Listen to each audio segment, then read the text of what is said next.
से नजर थी मेरी तुझ पे, आज मैं तुझे खोल कर ही रहूंगा। अरे मत करो पुत्र, हमें गुदगुदी हो रही है। अरे बस करो पुत्र, हमसे गुदगुदी बर्दाश्त नहीं हो रही। ऐसे नहीं मानेगा ये लड़का, इसे डराना ही पड़ेगा। अरे ये अचानक स्टार्ट कैसे हो गई? लगता है खराब हो गई, रात खाने से ही ठीक होगी।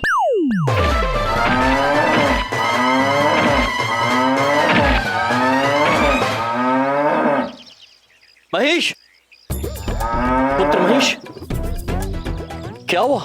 महाराज देखिए ना इस बबलू पुत्र को, मुझे कभी गुदगुदी कर रहा है, कभी मार रहा है। वाह बबलू पुत्र वाह, बहुत अच्छा काम कर रहे हो। महाराज देखिए ना। चित्रगुप्त जी। बबलू पुत्र, आप हमारी बाइक के साथ क्या कर रहे थे? मैं इसे खोलकर ठीक कर रहा था मामा जी। किंतु पुत्र, जो वस्तु खराब हुई नहीं है उसे ठीक कैसे करेंगे आप? गलत टाइम पे आ गए मामा जी, बाद में खोल लूंगा इसे। ठीक है मामा जी। देखिए प्रभु, हमारा महेश एक छोटे बच्चे से छुई मुई सा डर गया। गुदगुदी तो आपको भी होती है चित्रगुप्त जी। अगली बार मानव रूप में आने दीजिए मुझे, तब बताऊंगा।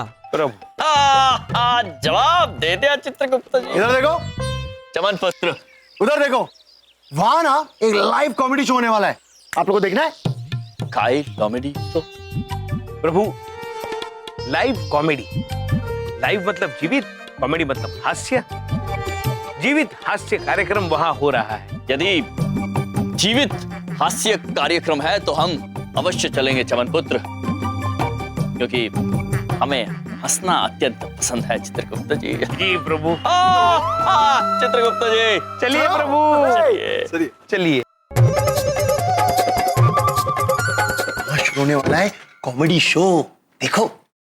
बहन जी, हमारी कोई मांगे तो है नहीं और लड़की हमें पसंद है। बस एक बार बेटा सुंदर देख ले। हाथ में मोबाइल है, मोबाइल में पंचांग है, झूठ नहीं बोलेंगे। लड़के का नाम सुंदर, वो दिखने में अति सुंदर। लड़के को देखोगे ना आप तो उसकी सुंदरता में मुग्ध हो जाएंगी। चमन पुत्र, आप केवल हंसे जा रहे हैं, यहाँ पर तो विवाह की बात हो रही है, हास्य कहाँ है? अरे उधर देखो, लड़के को आने दो, फिर शुरू होगा हास्य। अरे भाई सुंदर कहाँ है, बुलाइए तो सही। पंडित जी, सुंदर तैयार हो रहा है।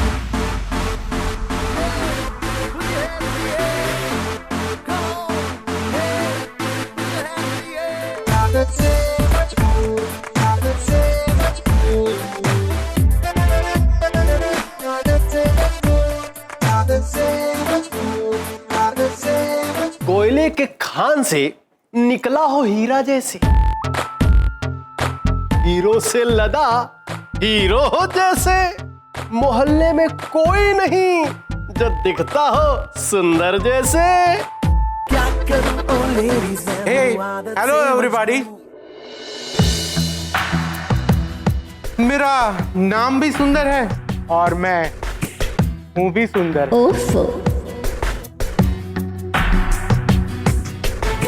चमन पुत्र, इसमें हास्य कहाँ है?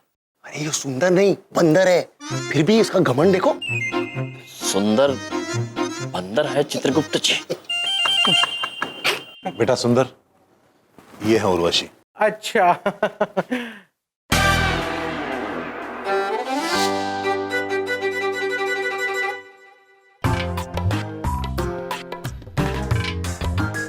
नमस्ते। नमस्ते। और ये उनकी माता जी। नमस्ते बेटा। नमस्ते।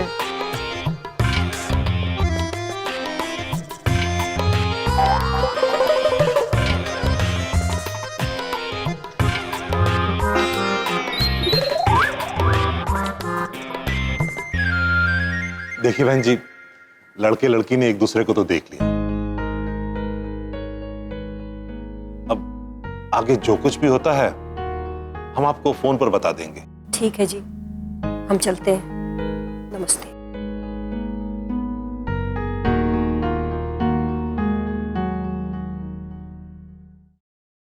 व्हाट इज दिस पंडित जी? हाँ, मैंने आपको पहले ही कहा था कि जैसा मैं सुंदर हूँ, लड़की भी मुझे वैसी ही सुंदर चाहिए। मेरी सिर्फ 3 ही डिमांड है। लड़की गोरी होनी चाहिए, पतली होनी चाहिए और सुंदर होनी चाहिए। चमन पुत्र, लेकिन इसमें हास्य कहाँ है? अरे ये जो सुंदर है ना, ये फेमस है हर लड़की को रिजेक्ट करने में। पंडित जी ने एक लड़की नहीं छोड़ी होगी इसको दिखाने के लिए, पर फिर भी ना ये सबको मना करता रहता है। पता नहीं अपने आप को कहाँ का हीरो समझता है। देखो तो इसको। हाथ में मोबाइल है, मोबाइल में पंचांग है, झूठ नहीं बोलेंगे जजमान।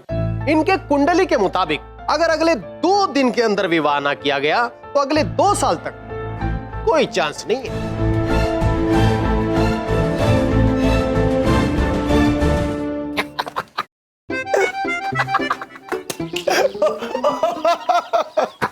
चमन पुत्र, हमें एक बात समझ में नहीं आई। सुंदर पुत्र को उर्वशी देवी सुंदर क्यों नहीं लगी? वो गोरी नहीं थी ना। क्या? आजकल ऐसे होता है हम भाई, लड़का ना चाहे जैसा भी लगे, हाथी जैसा मोटा, और उसे लड़की एकदम टिप टॉप चाहिए।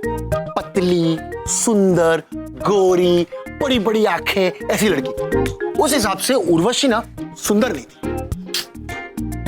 चल भाई, चलिए, सेठ जी दुकान पे इंतजार कर रहे हैं, बहुत देर हुई। चल। अरे हाँ यम भाई, Chitragupta sir, see you, bye bye. चल चल लड्डू।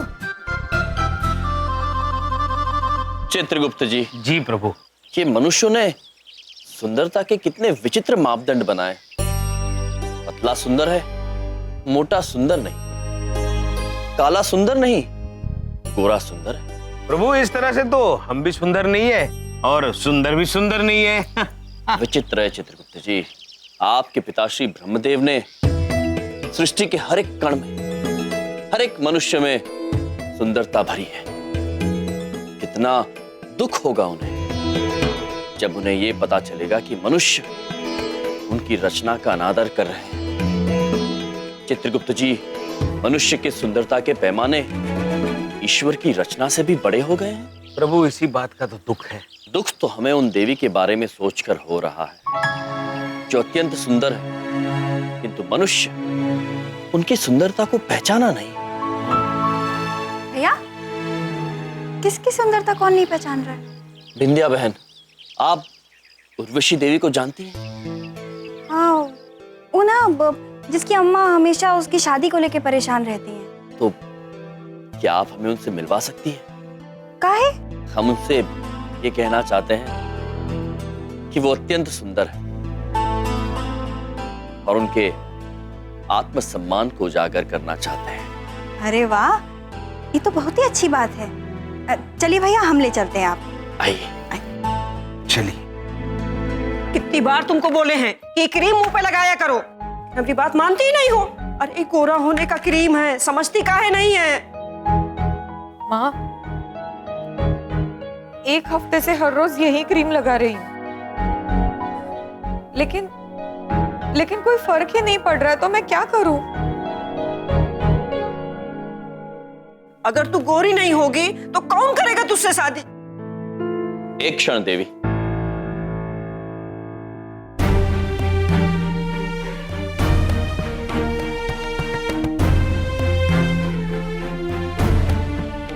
ये कैसे विचार प्रदान कर रही है आप अपनी पुत्री को? कौन है आप? और हम माँ बेटी के बीच में काहे बोल रहे हैं? बहन, ये हमरे भैया हैं। यम है और ये हैं चित्रगुप्त। देवी जी, हम आपसे केवल इतना कहना चाहते हैं कि आपकी पुत्री अत्यंत सुंदर है। आप इस प्रकार की अनुचित बातें कहकर उसका मनोबल ना गिराएं। अरे आप सही कह रहे हो। एक माँ के लिए तो उसकी बेटी हमेशा ही सुंदर होती है। कि दुनिया का क्या करे जो हमारी बेटी को सुंदर ही नहीं मानती। कैसे करेंगे इसका ब्याह, कुछ समझ में नहीं आ रहा है।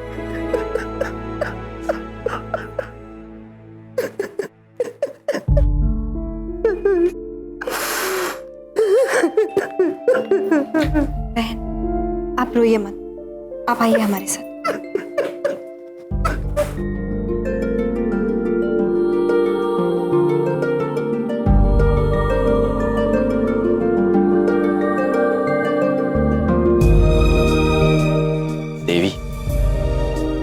बात कही। आप उस ईश्वर की कल्पना है जिन्होंने इस सृष्टि की रचना बड़े प्रेम से की। क्या आपको लगता है कि वो ईश्वर किसी भी मनुष्य को सुंदर नहीं बनाएगा? हम आपको भरोसा दिलाते हैं कि आप जैसी भी हैं अत्यंत सुंदर हैं।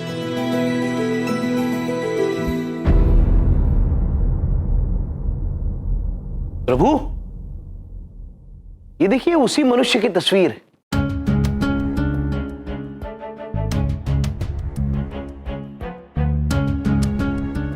प्रभु, मैं सारी उम्र चंद्रपुरी दिल्ली में यमराज का रोल करने के लिए इस तरह का बनकर घूमता रहा, क्योंकि मुझे यमराज जैसा दिखना था। लेकिन प्रभु, आप ऐसे दिखते हैं। देवी जी, इस चित्र में जो मनुष्य है वो आपके कौन लगते हैं? ये मेरे पिताजी है। पिछले साल ही इनका देहांत हुआ। इनकी बड़ी इच्छा थी कि मेरी शादी देखें, पर अब तो मैंने उम्मीद ही छोड़ दी है कि मेरी कभी शादी भी होगी। देवी, हम आपको वचन देते हैं कि आपके पिताजी की इच्छा अवश्य पूर्ण होगी। आपका विवाह अवश्य होगा, और उसी सुंदर के साथ होगा जो आपकी सुंदरता पहचानने में असमर्थ है। लेकिन कैसे? आप कैसे समझाएंगे उन्हें? सुनने में आया है कि अगर अगले 2 दिन में उनका रिश्ता नहीं हुआ तो अगले 2 साल तक नहीं होगा।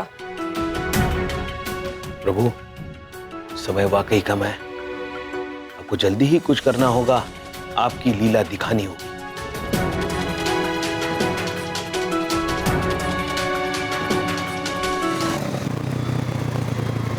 प्रभु, रोकिए रोकिए रोकिए। प्रभु, यही वो स्थल है जहां सुंदर पुत्र काम करते हैं, पूजा इलेक्ट्रॉनिक्स।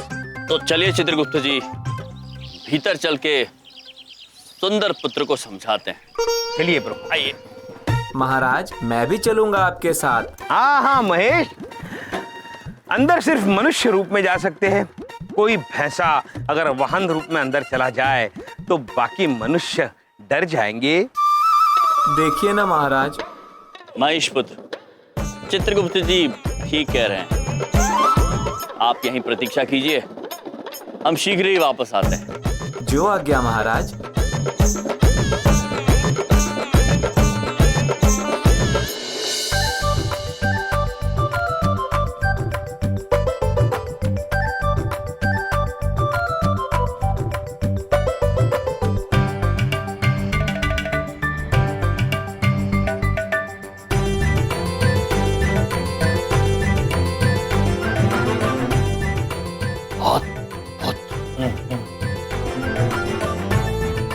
प्रभु, ये देखिए चलचित्र दिखाने वाले कितने सारे टीवी, और सब जगह एक ही चलचित्र चल रहा है।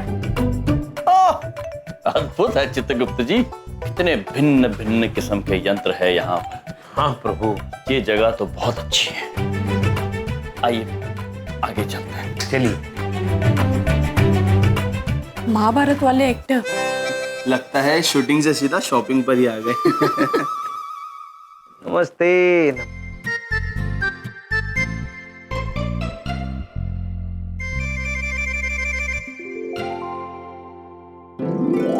प्रभु, प्रभु प्रणाम। प्रभु, आप टीवी में कैसे चले गए? चित्रगुप्त जी, हम यहाँ हैं। हाँ, देख रहा हूँ प्रभु। प्रभु, आप यहाँ भी है, आप वहां भी है। अद्भुत अद्भुत है ये तो, हम दोनों जगह हैं। चित्रगुप्त जी, हम अपना हाथ उठाएं। हाँ प्रभु। हाथ उठाते हैं हम। प्रभु, आपने यहाँ भी हाथ उठाया, आपने वहां भी हाथ उठाया, अद्भुत हो गया चित्रगुप्त जी, अद्भुत है। किंतु चलिए, सब देख रहे हैं। चलिए प्रभु, चलिए।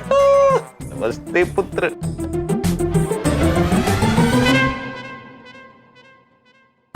प्रणाम।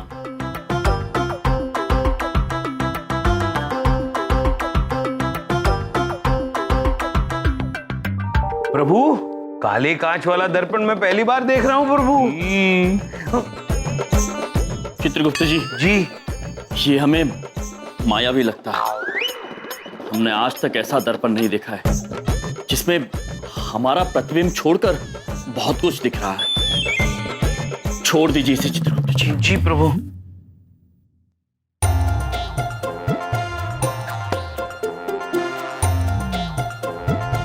प्रभु, ये देखिए, ठंडी हवा फेंकने वाला यंत्र। गर्मी में भी सर्दी का एहसास प्रभु। हाँ चित्रगुप्त जी। चित्रगुप्त जी, वैसा ही एक यंत्र यहां भी है, शीतल हवा फेंक रहा है। अरे हाँ प्रभु, अद्भुत यंत्र है ये। जी बिल्कुल अद्भुत यंत्र है, इसे एसी कहते हैं। आपको खरीदना है? नहीं पुत्र, हमें कुछ खरीदना नहीं है। हम तो केवल पुत्र, ये आपके हाथ में बंदूक जैसा क्या है? इसे हेयर ड्रायर कहते हैं। ये देखिए। गर्म हवा, प्रभु को भी दिखाइए। जी। अद्भुत है चित्रगुप्त जी। यहाँ से शीतल हवा फेंकने वाला यंत्र और यहाँ पे गर्म हवा फेंकने वाली बंदूक। आइए आगे चल के देखते क्या क्या। चलिए प्रभु। प्रभु, ये यंत्र मेरी धोती खींच रहा है। प्रभु बचाइए मुझे, ये यंत्र मेरी धोती खींच रहा है। पुत्र छोड़ो, चित्रगुप्त जी की धोती छोड़ो। प्रभु। पुत्र, ये कौन सा धोती खींचू यंत्र है? ये धोती खींचू यंत्र नहीं है सर, इसे वैक्यूम क्लीनर कहते हैं सर। Vacuum clean? प्रभु, वैक्यूम क्लीनर। वैक्यूम मतलब ऐसी जगह जहाँ हवा ना हो, और क्लीनर मतलब साफ करना। हम समझ गए चित्रगुप्त जी। ये यंत्र ऐसी जगह साफ करता है जहां पर हवा ही ना हो। प्रभु, किंतु एक बात मेरी समझ में नहीं आई। जहां हवा नहीं हो वहां मनुष्य नहीं होगा, और जहां मनुष्य ना हो वहां सफाई हो या ना हो, क्या फर्क पड़ता है? उचित बात कह रहे हैं आप। हेलो सर, मेरा नाम सुंदर है और मैं हूँ भी सुंदर। वो तो आप हैं ही। Thank you. वैसे मैं यहाँ का मालिक हूँ। बताइए, मैं आपकी किस तरह मदद कर सकता हूँ? हम आपसे कुछ बात करना चाहते हैं, अकेले में। ओके, कोई बात नहीं। आइए, यहाँ मेरे कैबिन में बैठ के बात करते हैं। आइए प्रभु। ओह, तो आप यहाँ उर्वशी की वकालत करने आए हैं। लेकिन साफ बात तो ये है कि जैसा मैं सुंदर हूँ वैसे ही मुझे बीवी भी सुंदर चाहिए, और उर्वशी में वो बात नहीं है। पुत्र, सुंदरता की एक ऐसे मापदंड है आपके। हर मनुष्य अपने आप में संपूर्ण होता है, सुंदर होता है। असली सुंदरता मनुष्य के आचरण, उसकी सोच और उसके संस्कारों में होती है। और क्षमा करना, किंतु यहां यदि कुछ सुंदर नहीं है तो वो आपकी ये सोच, आपके ये मापदंड हैं। ओ प्लीज, ये किताबी बातें मुझे मत सिखाइए। और सच बात तो ये है कि जो सुंदर दिखता है वही बिकता है, और ये बात मैं साबित भी करके दिखा सकता हूँ। कैसे? एक मिनट। सोनिया, जरा मेरी कैबिन में आना। जैसा? सोनिया, ये दो फोन है। अब तुम मुझे बताओ कि अगर तुम्हें कोई मोबाइल पसंद करना हो तो तुम कौन सा करोगी? सर, ये वाला ज्यादा सुंदर दिख रहा है, मैं यही पसंद करूंगी। थैंक यू सोनिया, तुम जा सकती हो। देखा आपने, इस फोन से कहीं ज्यादा खूबियां हैं, पर फिर भी सोनिया ने ये फोन चूज किया। क्यों? क्योंकि ये फोन सुंदर दिखता है। वही तो मैं आपको समझाना चाहता था कि जो सुंदर दिखता है वही बिकता है। अब बताइए, आपके पास कोई है जवाब?